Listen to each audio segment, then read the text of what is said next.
سلام و درود به همه بینندگان و مخاطبین کانال روح پارسه. به کانال من خیلی خوش اومدین. من لیلا هستم، حقیقتجو، دکترای تاریخ هنر هستم و این اولین ویدیوی این کانال هست. اگه برای اولین بار هستش که اینجا رو میبینید، دلم میخواد که خیلی کوتاه بگم که قراره چه اتفاقی توی این کانال بیفته. عرضم به خدمت شماست که من سالهاست که واقعیتش عاشق داستان‌ها هستم، مخصوصا داستان‌هایی که بوی اسطوره رو میده، در واقع اسطوره‌های تاریخی.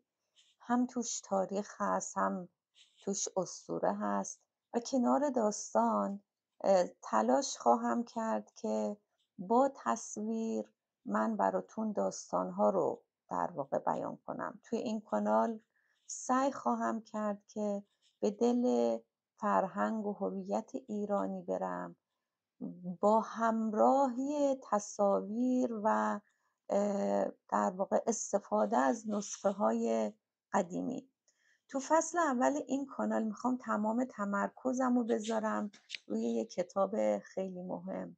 فکر میکنم همه شما اون کتاب مهم رو میدونید، درسته؟ شاهنامه حکیم ابوالقاسم فردوسی. اما در واقع چرا شاهنامه؟ اصلا شاهنامه چی است؟ کیا میتونن به من بگن که شاهنامه رو حداقل یک بار خوندن؟ اجازه بدید خیلی خودمونی در عین حال خیلی مستند سعی بکنم بگم که شاهنامه چی هست. همونجوری که خودتونم میدونید، شاهنامه اثر حکیم ابوالقاسم فردوسی هست، یکی از بزرگترین منظومه های حماسی جهان هست. این کتاب حدود 1000 سال پیش نوشته شده و معمولا ازش به عنوان حماسه ملی ایران یاد میکنن. البته وقتی که من میگم ایران، منظورم ایران لزوما با جغرافیای کنونی نیست. گستره ایران که شامل ایران فرهنگی میشه، مرزهاش فراتر از مرزهای جغرافیای کنونی هستش و منظور من تمام کسانی هستن که در فلات ایران در واقع زندگی میکردند زمانی. شاهنامه نزدیک به 50,000 بیت داره و از این نظر یکی از طولانی ترین حماسه های منظوم دنیا محسوب میشه که فقط یک شاعر اون رو سروده. حالا موضوع شاهنامه چیه؟ تاریخ، اسطوره و تاریخ ایرانی، از روزایی که هنوز دنیا پر از شاهان افسانه‌ای موجودات شگفت‌انگیزه تا زمانهایی که کم کم وارد تاریخ شناخته شده میشیم و در نهایت به دوره فتح ایران به دست اعراب میرسیم. پژوهشگران معمولاً محتوای شاهنامه رو به 3 بخش اصلی تقسیم میکنن. بخش اسطوره‌ای با پادشاهایی مثل کیومرث، هوشنگ، طهمورث، جمشید و داستان ضحاک و فریدون که بعضی از اینها رو شما شنیدین و برخی رو هم که کمتر شنیدین حتما توی این کانال بهش خواهیم پرداخت. بخش دوم بخش پهلوانی که خیلی بیشتر با همین بخش آشنا هستن. میتونید به من بگید؟ بله، درست گفتید. داستان زال و رستم، رستم و سهراب، سیاوش، 7 خان و همه اینها بخش پهلوانی محسوب میشن. و در نهایت بخش تاریخی که به سلسله های تاریخی ایران نزدیک میشه و پایانش هم با ورود اسلام و دگرگونی بزرگ در سرزمین ایرانه. برای من شاهنامه فقط یه متن ادبی یا یه کتاب تاریخی نیست، یه آینه است. آینه‌ای که توش میتونیم ببینیم ایرانی‌ها در طول قرن‌ها درباره خودشون، درباره عدالت، درباره پادشاه خوب، پهلوان واقعی و درباره عشق، وفاداری، خیانت و سقوط چطوری فکر میکردن. موافقید با هم پیش بریم؟ بریم. فردوسی کی بود؟ پشت هر کتاب بزرگی یه انسان نشسته. اینجا اون انسان کی بود؟ حکیم ابوالقاسم فردوسی از خطه زرخیز خراسان بزرگ، فردوسی طوس. فردوسی حدود 1000 سال پیش در شهر طوس زندگی میکرده. شهر طوس در نزدیکی مشهد امروزی در هست. در دورانی که زبان فارسی نو داشت شکل میگرفت و قوام پیدا میکرد، اون تصمیم میگیره که داستانها و روایتهای کهن ایران رو که بخششون در کتابهایی مثل خدایی‌نامه و منابع قدیمی تر بود جمع آوری کنه و به شعر فارسی در بیاره. گفته میشه نوشتن شاهنامه حدود 30 سال از عمر گرانمایه فردوسی رو گرفت. تصور کنید 3 دهه از زندگی، واقعا خیلی زیاده. صرف تحقیق، شنیدن روایت‌های مختلف، بعد سرودن همه این بیت‌ها چقدر زمان میبره، چقدر زحمت برده. فردوسی با این کارش هم داستان‌های ایرانی پیش از اسلام را از خطر فراموش شدن نجات میده، هم به زبان فارسی نیروی تازه‌ای میده. به خاطر همین خیلی‌ها میگن اگر فردوسی و شاهنامه نبود شاید چهره امروزی زبان فارسی چیز دیگه‌ای بود. خب حالا بریم ببینیم اساساً ساختار شاهنامه به چه صورت بوده. ساختار شاهنامه از اسطوره تا تاریخ، برای اینکه تو قسمت‌های بعدی سردرگم نشیم، از همین ویدیو بد نیست نقشه کلی شاهنامه رو بدونیم چی بود. همونطوری که گفتم شاهنامه رو معمولاً به 3 بخش اصلی تقسیم میکنن. بخش اسطوره‌ای از جای شروع میشه که فردوسی از آفرینش جهان و پادشاهی کیومرث حرف میزنه. بعد هوشنگ و کشف آتش رو میرسیم بهش. بعد به طهمورث و جمشید و داستان غرور و سقوطش، و بعد یکی از مشهورترین روایت ها ضحاک و مارهای روی دوش او، و بعد قیام فریدون. در این بخش هنوز جهان خیلی اسطوره‌ای است. دیو، اژدها، موجودات شگفت‌انگیز و مرز افسانه و واقعیت خیلی خیلی نرم و سیاله. بعد میرسیم به بخش پهلوانی، جایی که ما با شخصیت‌هایی مثل زال، سیمرغ، رستم، سهراب، سیاوش، اسفندیار و همه روبرو میشیم. اینجا آدم‌ها انسانی‌تر میشن، عشقشون رو میبینیم، ترسشون رو میبینیم، تردیدشون، اشتیاقشون و انتخاب اونها، انتخاب سخت اخلاقی، همه وارد داستان میشن. یه وقتایی حتی ممکنه ما موافق اون حرکتی که قهرمان داستان میکنه نباشیم، اما همه اینا بخشی از داستانه. بخش تاریخی در ادامه کم کم به پادشاهایی میرسیم که اسمشون رو در کتاب‌های تاریخ هم میبینیم. این بخش پایه بین اسطوره و تاریخ مکتوبه و شاهنامه در نهایت با دگرگونی بزرگ سیاسی و فرهنگی ایران تمام میشه. توی این کانال تو فصل اول ما میخوایم از همون ابتدای بخش اسطوره‌ای شروع بکنیم، قدم به قدم جلو بریم، از پادشاه‌های نخستین تا پهلوانان نامدار، و بعد اگر فرصت و همراهی بود انشالله به بخش تاریخی تر در واقع خواهیم پرداخت. حالا چرا کانال روح پارسه یا اسپریت آف پرشیا از شاهنامه شروع میکنه؟ شاید بپرسید تو کانالی که اسمش روح پارسه است و میتونه درباره خیلی چیزای فرهنگ ایران حرف بزنه، چرا من تصمیم گرفتم از شاهنامه شروع کنم؟ چند دلیل داره. اول اینکه شاهنامه یه جور ستون فقرات رواییه، بخش مهمی از فرهنگ ایرانه. خیلی از قصه ها، ضرب المثل ها و تصویر ما از پهلوان مستقیم یا غیر مستقیم از شاهنامه تاثیر گرفته، حتی اگه خود متن رو نخونده باشیم. دوم اینکه شاهنامه فقط یک متن نیست، یه دنیای تصویری عظیمم پشت سرش هست. در طول 7 قرن گذشته بارها و بارها داستان‌های شاهنامه تصویر شدن روی صفحات نسخ خطی در قالب مینیاتورها، روی کاشی، سرامیک، حتی در نقاشی و آثار معاصر ما شاهنامه رو می‌بینیم و روایت‌های شاهنامه‌ای رو. و این ما رو میرسونه به محور اصلی این کانال، ترکیب روایت، تصویر و نسخ خطی، اون چی که مستقیما با رشته خود من مرتبط هست.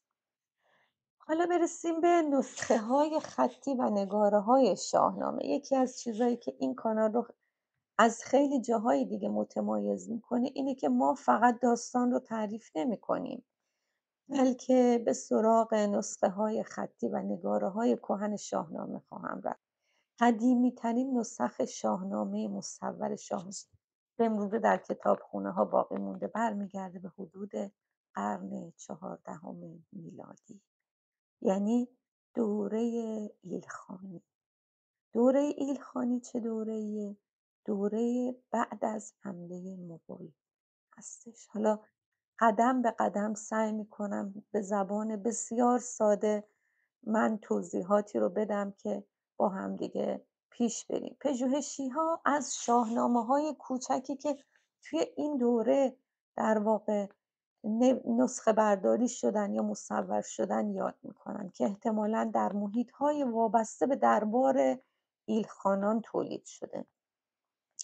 کمی بعد به نسخه‌ای میرسیم که امروزه ما با شاهنامه بزرگ مغولی در واقع اون رو میشناسیم. گریت منگول شاهنامه شناخته میشه. این نسخه بسیار مجلله و از دهه 1330 میلادی یا همون قرن هفتم هجری قمری در واقع نگارش و مصورسازی شده. خیلی ها اون رو یک شاهکار بزرگ تو تاریخ نگارگری ایرانی میدونن.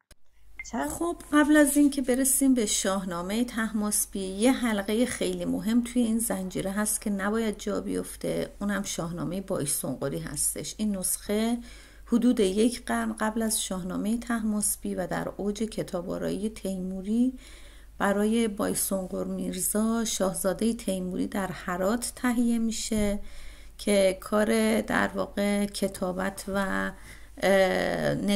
نگاره های اون از 829 قمری شروع میشه و در 5 جمادی الاولای 833 قمری یعنی 31 ژانویه 1430 میلادی به پایان میرسه. این شاهنامه امروزه در کاخ گلستان تهران نگهداری میشه و یکی از مهمترین شاهنامه های سلطنتی به شمار میاد تا جایی که در فهرست حافظه جهانی یونسکو هم ثبت شده. متن کتاب رو جعفر تبریزی یا جعفر بایسونقری با خط نستعلیق بسیار خوش اون رو نوشته و بیشتر به خاطر کیفیت خوشنویسی و ترکیب بندی و مینیاتورهاش مشهور هست تا اینکه تصحیح متن.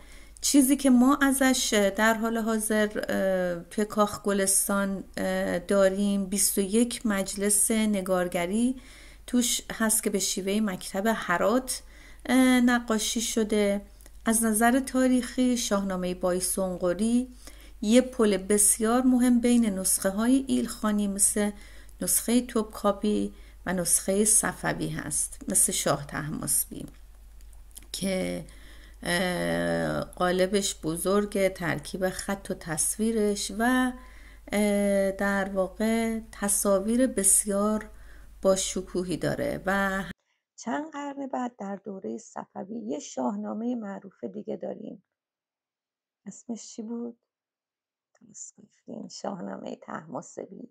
کتابی که پر از نگاره های رنگارنگ و بسیار دقیقه با هنرمندی نقاشان و خوشنویسان معروف ایرانی. معمولا ازش به عنوان اوج هنر مینیاتور ایرانی یاد میکنن. امروزه صدها نسخه خطی و مصور از شاهنامه در موزه ها و کتابخانه های مختلف دنیا نگهداریشون میشن که بعضیشون کاملا، بعضیشون فقط چند برگ، بعضیشون پراکنده شدن تو اقصا نقاط دنیا. اما من تا اونجا که بتونم سعی میکنم در کنار همدیگه من اونها رو نشون بدم. حتی سعی میکنم از نسخه‌های مختلف، از دوره‌های مختلف، از قدیمی‌ترین تا جدیدترین تا حتی دوره معاصر رو من بهشون بپردازم. حتی خوشنویسی این در واقع صفحات هم خودش یه هنری هست که من حتما خیلی دلم میخواد به خط و خوشنویسی شاهنامه هام توجه بکنیم. وقتی که یاد داستان ها میفتیم، یاد نقاشی‌ها میفتیم، اما این داستان‌ها قرن‌ها روی صفحات کاغذ و پوست با خطای مختلف نوشته شده، از نسخ و تعلیق گرفته تا نستعلیق دوره‌های صفوی و قاجار. و به هر حال سعی میکنم که توی این کانال به تمام اینها بپردازم.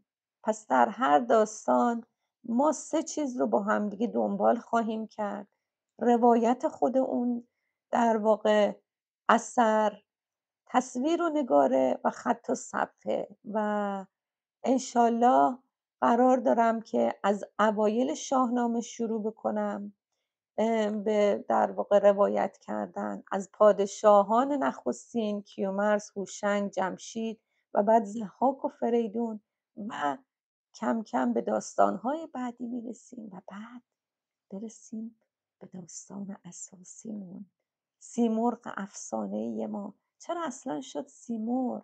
چرا اومد تو داستان شاهنامه؟